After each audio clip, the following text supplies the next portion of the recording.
புத்தாண்டு கால விசேட போக்குவரத்து சேவைகளை முன்னெடுத்ததன் மூலம் கடந்த 6 நாட்களில் 1 பில்லியன் ரூபாய் வருமானம் கிடைத்துள்ளதாக இலங்கை போக்குவரத்து சபை அறிவித்திருக்கிறது. அதன் தலைவர் சஜீவ நந்தன கனகரத்ன இன்று நடைபெற்ற ஊடகவியலாளர் சந்திப்பில் கலந்து கொண்டு அவர் இந்த விடயத்தை தெரிவித்திருக்கிறார். புத்தாண்டுக்காக தமது சொந்த இடங்களுக்கு சென்ற பொதுமக்களுக்காக வழங்கப்பட்ட விசேட பேருந்துகள் சேவைகள் மூலம் இந்த வருமானம் ஈட்டப்பட்டிருக்கிறது. கடந்த ஏப்ரல் 11ஆம் தேதி இலங்கை போக்குவரத்து சபை வரலாற்றிலேயே ஒரே நாளில் ஈட்டப்பட்ட அதிகூடிய வருமானமாக இது பதிவாகி இருக்கிறது. அன்றைய தினம் மாத்திரம் 213 மில்லியன் ரூபாய் வருமானமாக பெறப்பட்டிருக்கிறது.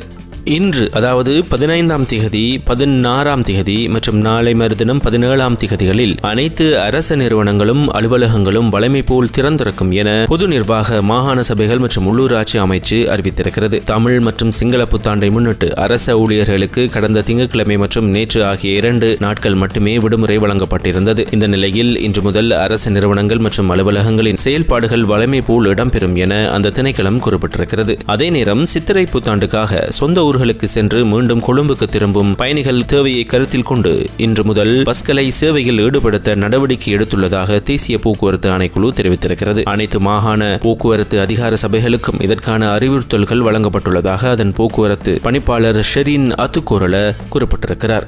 அதேவேளை இன்று ஒரு சாதாரண அலுவலக நாள் என்பதால் அலுவலக ரயில்கள் வழக்கம் போல் இயங்குவதற்கும் திட்டமிடப்பட்டுள்ளதாக ரயில்வே திணைக்களம் தெரிவித்திருக்கிறது. பயணிகளின் தேவைக்கேற்ப உரிய ரயில்கள் சேவையில் ஈடுபடுத்தப்படும் என இலங்கை ரயில்வே திணைக்களத்தின் போக்குவரத்து அதிகாரி அசங்க சமரசிங்க தெரிவித்திருக்கிறார்.